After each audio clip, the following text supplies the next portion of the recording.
أزمة بالليل والدكتور عنده فوق. هي دي أول أزمة له؟ ده ب7 أرواح. خير يا دكتور؟ الباقية في حياتكم. لكن ده صحته كانت اتحسنت كتير. دي حاجات بتاعت ربنا. الله يرحمه.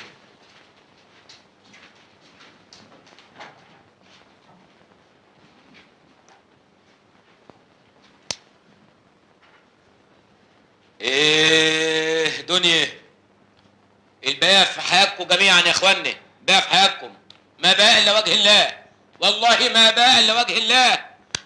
يلا هنعمل ايه؟ انا عايز بيبس. ايه دنيا، امشي عدل يحتار عدوك فيك، امشوا زي الجزم في الدنيا لا تتضربوا بالصورة على دماغتكم في الاخره. ايه كان امير، كان امير، ان شاء الله تبقى تشوي في نار جهنم يا غطريفي. كان هيخس عليك حاجه لو كنت اديتني 2000 جنيه هفك نفسي بيهم في شقه. ان شاء الله يبقى ربنا ياخدك كمان مره. امير كان امير. يلا ربنا يسامحك، هنعمل ايه؟ امشوا زي الجزم في الدنيا لا تتضربوا بالبلغه القديمه في الاخره. انا بقول لكم اهو.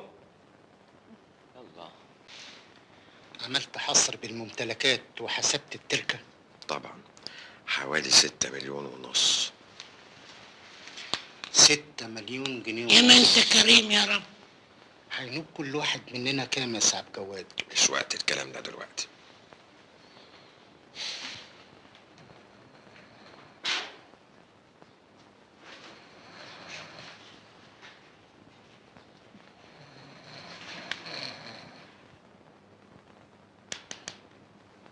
ايه دنيا، المعزة خلصت، سعيكم مشكور. الله يرحمك يا ابو الغطريفي، صحيتني ليه يا ابو عبد الجواد؟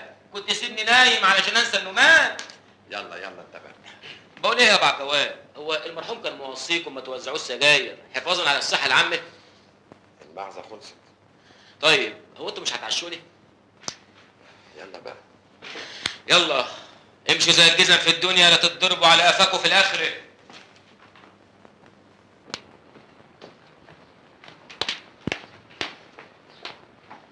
ها خلاص ما بقاش في حد؟ خلاص كلهم مشوا. طمني، كل واحد هينوبه كام من الميراث؟ هبرة جامدة. أقل واحد فينا هينوبه 1,000,000 جنيه. يا ما انت كريم يا رب. من بختنا إن ابنه الوحيد مات في فرنسا. انت بتحلمي. احنا مش هينوبنا الا ملاليم. ليه؟ مش احنا دلوقتي الورثة الشرعيين؟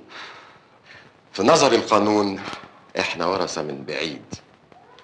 احنا حواشي من ضمن عشرات غيرنا من الحواشي، وكل من هب ودب من القرايب هيظهروا ويطالبوا بالميراث. ده غير نصيب الحكومة. يعني بعد التصفية كل واحد مننا هينوبه ملاليم. لا ده ظلم. 6 مليون جنيه يطيروا مننا؟ يطيروا من قدام عينينا عوانطة. مفيش غير حل واحد. ايه هو؟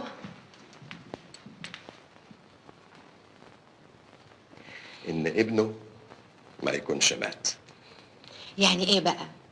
ابنه فريد مات وشبع موت، ولو كان عايش كان هيورث لوحده. اسمعوني بس، ابنه مات ده صحيح، لكن الحكومة ما تعرفش انه مات علشان مات في الخارج. مظبوط؟ مظبوط.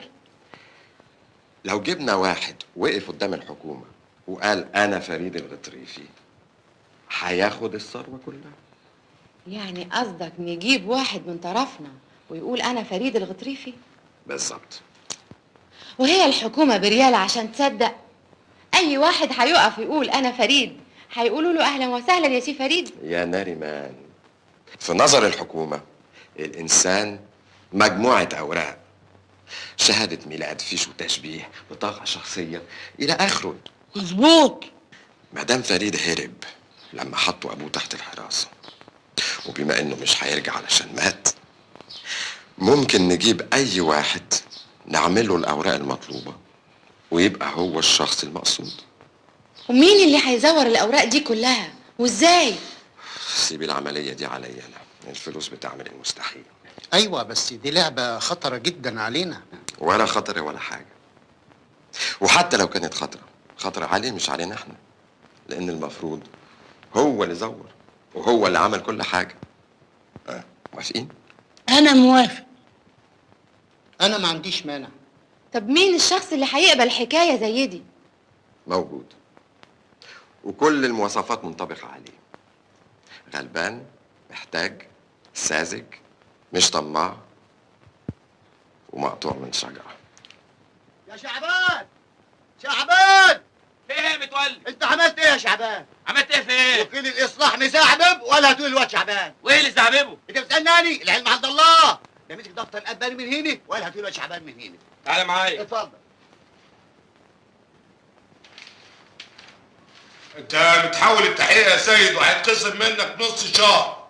ليه بس يا بيه؟ الباقي مخسر. وانا مالي؟ هو انا كنت باكل اكل ايه؟ انا ماليش دعوه، الاباني بيقول كده وانت مسؤوليتك الباقيه. طب مش لما تبقوا تثبتوني الاول تبقوا تخصموا مني؟ ده انا موظف زهرات يا بيه. الله، بلاش غلبه بقى، لما البند في الميزانيه يسمح هنثبتك. 4 سنين والبند لسه ما سمعش. اوه انت هتقلب دماغي بقى. اتفضل يا سيدي روح شوف شغلك.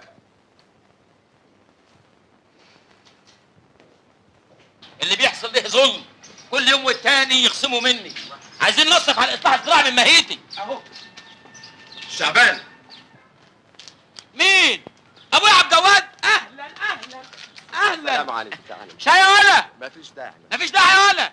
مجلس العيلة عايزك لأمر مهم جدا. عيلة مين؟ عيلتنا. ما انا ما اقدرش اخرج دلوقتي يا سعاده البيت. بس تعالى معايا، دي تعالى. فيها 4 ايام خاص، الماهيه تروح كده. ولا يهمك، تعالى بس تعالى. خلاص فهمت. ها قلت ايه؟ ما تتكلم يا ابني، قلت ايه؟ ورحمه الغطريفي ماني فاهم حاجه. انا عايزك تقول لي الكلام من الاول عشان انا فهمي تقيل شويه. هتقف قدام الموثق، هيقول لك انت فريد، تقول له اه، والباقي علينا احنا. اقول له اه والباقي عليكم انتم؟ كل حاجه معمول حساب. بمنتهى الدقه. انت مش كنت بتدور على 2000 جنيه خلاص هتاخدهم وتتجوز خطيبتك وتعيشوا في تبات ونبات، وتخلفوا صبيان وبنات. وبدل ما الفلوس الغطرفي اللي كسبها بعرق جبين وتروح تستنى في العيله. طب هو يعني المبلغ كام؟ انت مالك بقى؟ انا مالي ازاي؟ مش انا اللي هستلمها؟ مش انا اللي هورثها؟ افرض يا ابني اي مبلغ، انت مالك؟ انت هتاخد ال 2000 جنيه، الباقي مالكش دعوه بيه، ده فلوسنا احنا بقى. ايوه بس كام يعني المبلغ؟ وانت مالك يا اخي؟ يا سيدي ريحه وقول له المبلغ 6 يا شعبان. 6000 جنيه. لا 6 مليون.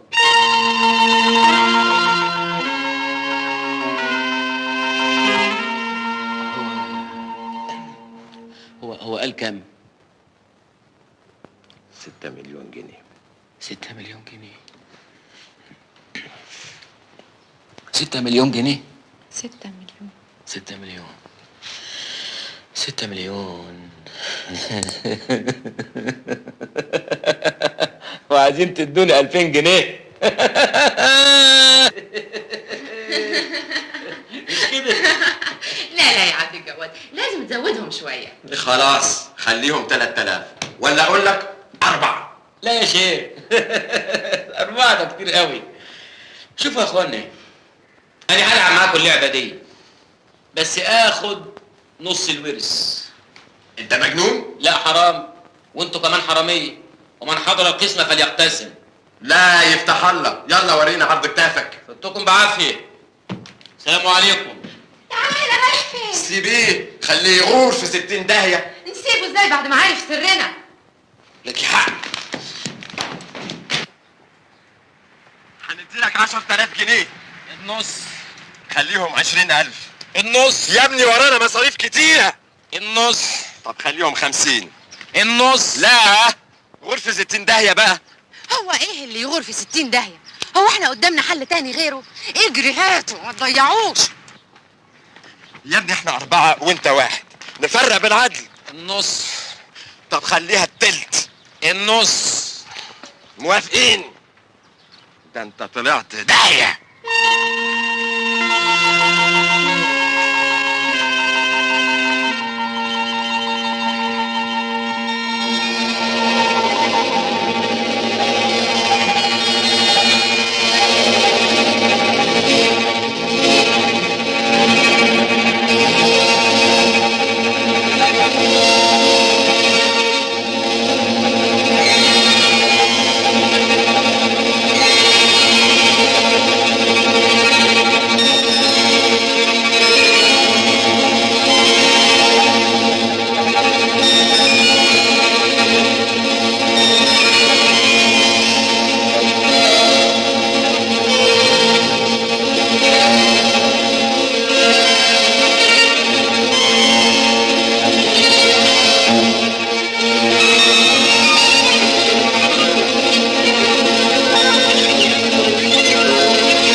كل حاجة تمام التمام. شعبان اتمحم الوجود. غيرنا جميع الأوراق، شهادة الميلاد، الفيش والتشبيه، حتى الشهادات الدراسية شلنا منها صور فريد وحطينا بدالها صورك انت، بحيث بقيت انت فريد الغطريفي. اتفضل، ادي بطاقتك يا سي فريد. بس كله لهف. الله يكون في عونك. المهم يعني كل حاجه اتثبتت. يا حبيبي انا قلت لك قبل كده، الانسان قدام الحكومه مجموعه اوراق، وكل اوراقك انت سليم. لو هتدن في مالطا دلوقتي محدش هيصدق غير انك فريد الغطريفي. فريد الغطريفي، فريد الغطريفي. يلا بينا. على فين؟ على محكمه اسكندريه. طب مش هلم حاجات الاول؟ حاجاتك ايه يا ابني؟ انت على راي المثل، لا وراك ولا قدامك. يلا تعالى تعالى. يلا على رايك.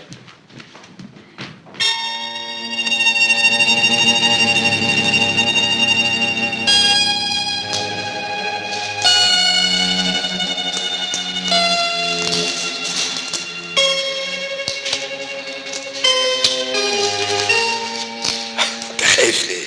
جمد قلبك. كل اللي عليك لما القاضي هيقول لك انت فلان تقول له اه. الحكايه فيها قاضي؟ لا يا عم احنا ما اتفقناش على كده. ما هو لازم نطلع الاعلام الشرعي اللي هنحصل بيه على التركه. فريد الغطريفي. السلام عليكم. تعالى هنا، انت رايح فين؟ لا يا عم يا روح ما بعدك روح، انا عايز اتمتع بشبابي خارج اسوار السجن. السجن ايه؟ واحنا بنلعب. ما هو يمكن يكتشفوا التزوير ونروح في ابو نتي. تزوير ايه يا استاذ؟ هو احنا بتوع تزوير؟ احنا الاصل نفسه.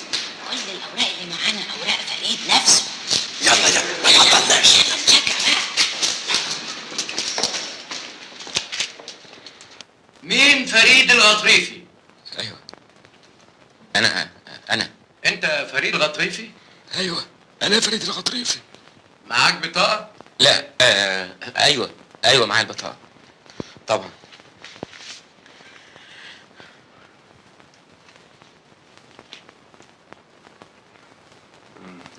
فين الشهود؟ انا عبد الجواد محمد الغطريفي. والشاهد الثاني؟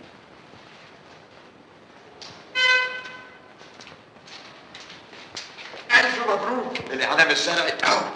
بيتهيألي بقى نخلص من الشارع عشان نستلم الفلوس. العقود جاهزه والشاري جاهز ومعادنا معاه بكره. على خيرة الله. يلا بقى. ما انت كريم يا رب. قعدت على الاوراق كلها تمام؟ تمام يا فندم. وانتوا الفلوس اللي وصلت لكم مظبوط؟ مظبوط. فريد بيه ممكن تمضي؟ فريد بيه فريد بيه نعم. ممكن تمضي؟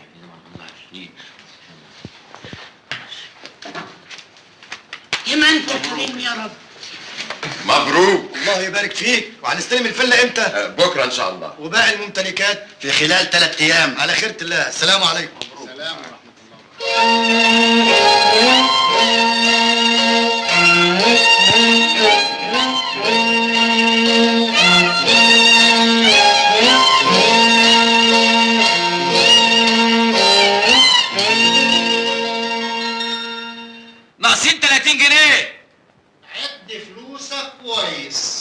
عدهم 3 مرات، ال3 مليون ناقصين 30 جنيه. معاك 3 مليون جنيه لوحدك وبتدق على 30 جنيه. يلا زكاة عني وعن عافيتي، اقبلوهم على عينيكم، ان شاء الله هتشتري بهم شيش تحطوه في عينيكم وتدغمسهم، لكوا نقطة. سلام عليكم. على فين يا فريد بيه؟ راجع البلد قبل المغرب ما يبدا. البلد ده انت اتجننت؟ انت تنسى البلد دي نهائي. ليه؟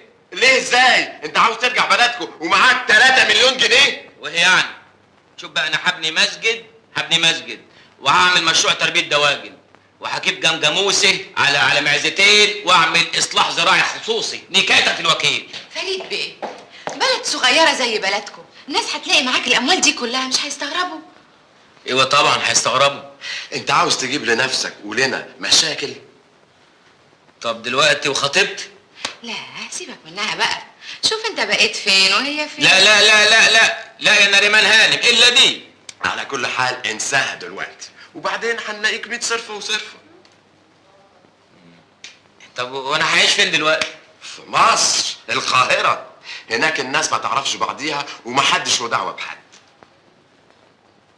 ايوه بس ما بسش، هو ده عين العقل. وانا يا سيدي هدبر لك عيشة قبها في القاهرة. أنا بيتي موجود وتحت أمرك. وانا جاهز وفي خدمتك. ولا بيتك ولا بيتها. بس انتوا هتتخانقوا. شوف انا اهلا وسهلا، انا هنزل عند نريمان هانم لغايه ما يبقى ربنا يدبرها بمعرفته.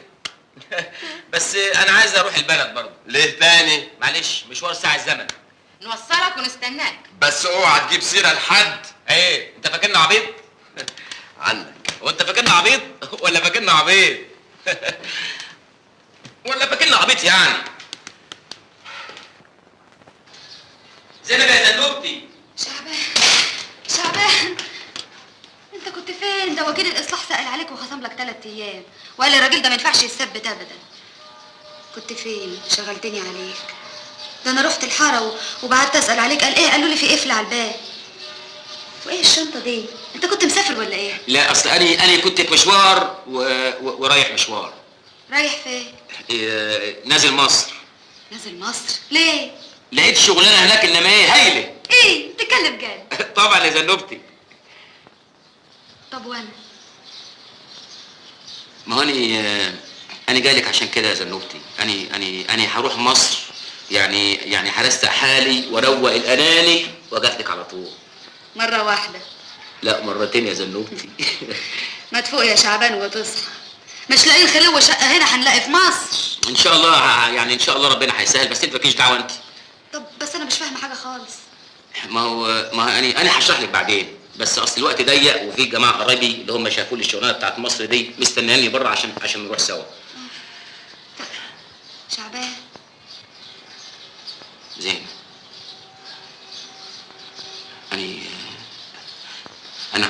انا عايز منك طلب. ايه؟ عايز قرشين سلف؟ قرشين انت رخر. امال عايز ايه؟ عايزك يا زينب ساعة المغربية، وحينما يميل قرص الشمس الدامي بين الأطلال اذكري لي. فوتك بعافية. مع السلامة يا شعبان. ما تجيبي قبلة ساخنة. يو يا شعبان. طيب فوتك بعافية يا زين. مع السلامة يا شعبان.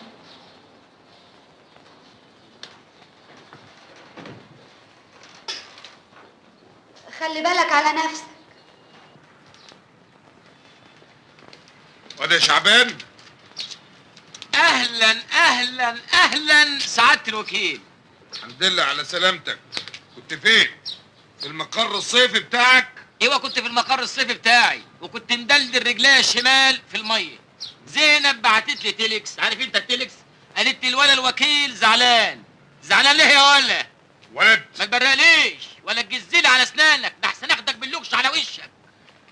انت بيخوفوا بيك العيال. انت مرفوض. وانت كمان مرفوض. حد يلبس جرافطه زي دي يا راجل؟ ككرفت في امشي مفاصلك. امشي يا ولد، انت مرفوض. ككرفت في مفاصلك. روح يا شيخ.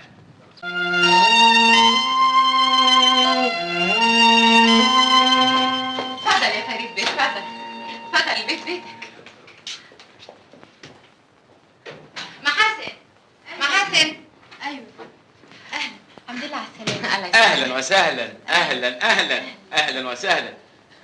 اختك ست ظريفه قوي باين عليها نريمان هاني. دي شغاله. شغاله؟ ودي مش ثابته ولا زهورات؟ خد الشنط وحضري الحمام. بلاش الشنطه دي، مالكيش دعوه بيها خالص. طيب انا هسيبكم بقى، وبكره الصبح هجيلك. اوكي؟ مع السلامه. باي باي. باي باي. تعالى بقى اما اوريك وقتك. تستحمى، تاخد دوش، تغير هدومك، تستريح، واحضر لك العشاء. اغير هدومي؟ اغير هدومي. الحمام جاهز يا فندم، اي خدمه؟ لا متشكر، متشكرين قوي. متشكرين قوي قوي قوي.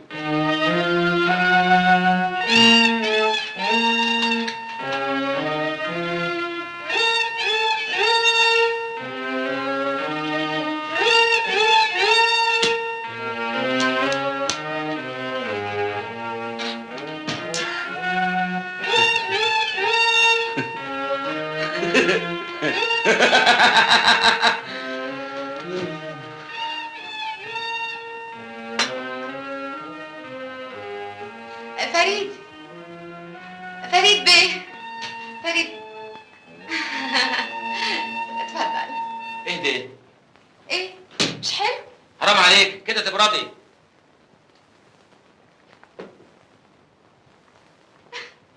اللي انت بتعمله ده؟ انا خايف عليك تجيلك نزله برد ولا حاجه تنزل لك اللوز. طب اتفضل اتفضل.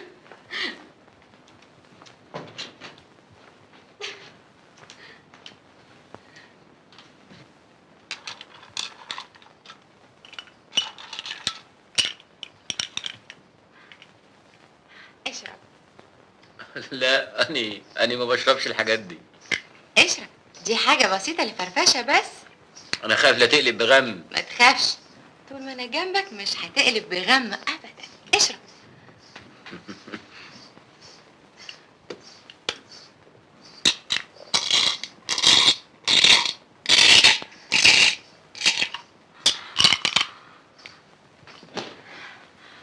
ما تقدرش تتصور انا سعيدة بيك قد ايه يا فريد. قصدي من يوم ما شفتك وانت عاجبني. ده كباب؟ كباب ده؟ اه.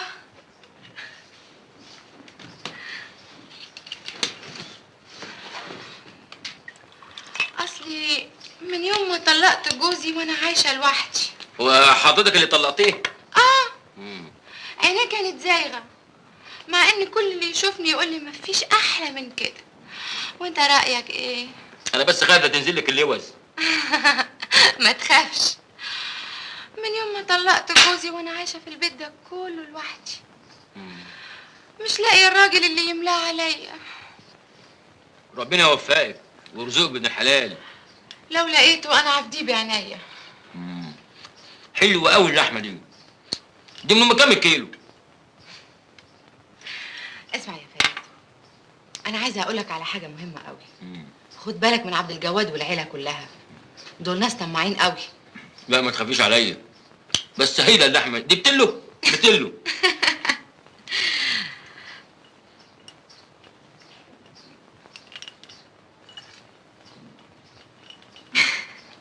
فريد. نعم. انا شايفاك مش مستريح في القعده. تحب اشيلك الشنطه بمعرفتي؟ لا ده انا مستريح قوي. حد يبقى قاعد على 3 مليون ومش مستريح؟ انا مش مستريح قال.